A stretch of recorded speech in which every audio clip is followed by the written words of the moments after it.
Good morning. It is currently 7:26 a.m. on Sunday, September 6th, 2015. I'm Christiana Ellis and I just got up. This is 5 more minutes. This, incidentally, is what my hair looks like when I fall asleep with a hair tie, giving me a ponytail. I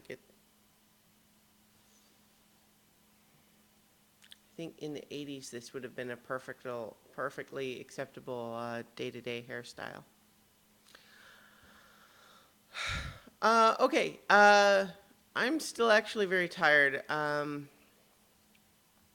I think I would normally sleep in more than this on a Sunday, but had to wake up to take the little dog outside, and I don't know, couldn't quite get back to sleep. Might have to take a nap later or something. But yesterday, I did a couple of things in addition to playing some more Metal Gear Solid 5, which I'm really liking. I did stream it a little bit in the evening as well. That was kind of fun, even though we only had a few viewers. But those viewers, I hope you enjoyed, if you're also watching this. And if you guys are interested in having me do that kind of thing more often, let me know. I also watched a movie called Knights of Badassdom, which is on Netflix. And this is a movie that I could have watched at many points along for a while. And so I had kind of put it off until I finally watched it today, or yesterday. This is a movie with Ryan Quanten, who played Jason in True Blood, and Peter Dinklage, and a variety of other comedy people. And the premise is that you've got a whole bunch of people doing live action role play where they accidentally summon a real demon and it kills a bunch of people, and then they have to fight it for real. And that's a great premise for a movie. I'm on board just from hearing about it.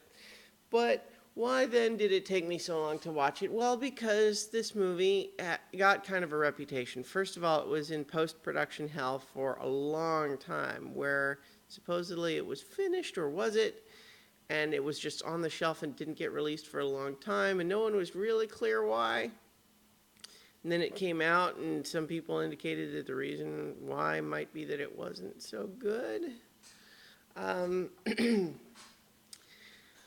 Having now, having now watched it, what I can say is there's some joy there and some things that I really enjoyed, but parts of the movie are rough. Like, there's parts of the movie where you're just kind of going, wait, all right,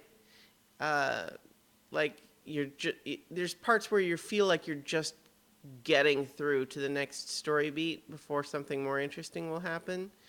And then there's several elements of the way it's produced that are, they feel like cut corners during production, and a couple of things that feel like there might have been something else there originally that they edited out. And so I believe fully that this was a movie that maybe was longer but had parts that didn't work, and so they edited it into a different form.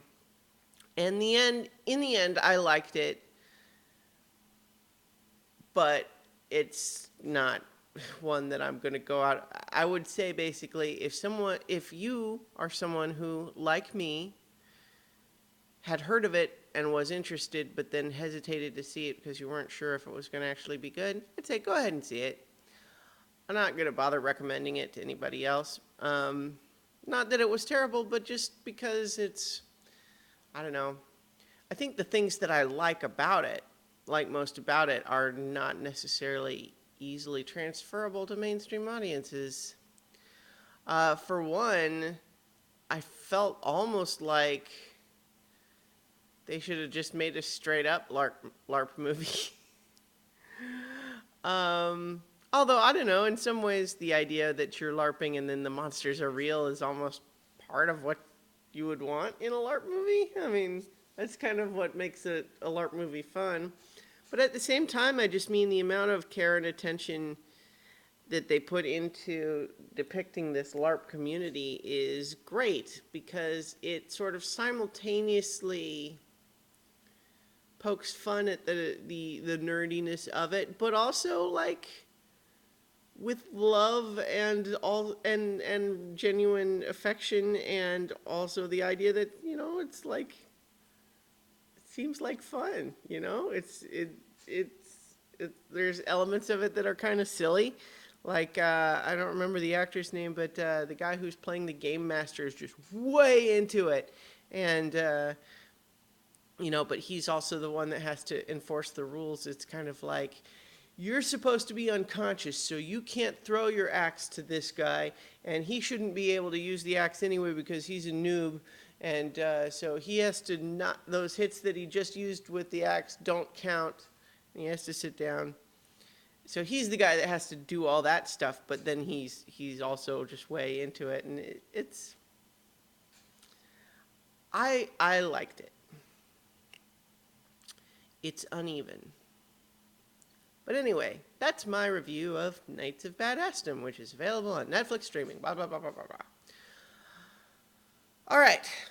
I will talk to you guys tomorrow for 5 more minutes. And then, of course, I'll be watching the Parsec Awards stream later tonight. Talk to you guys tomorrow for 5 more minutes.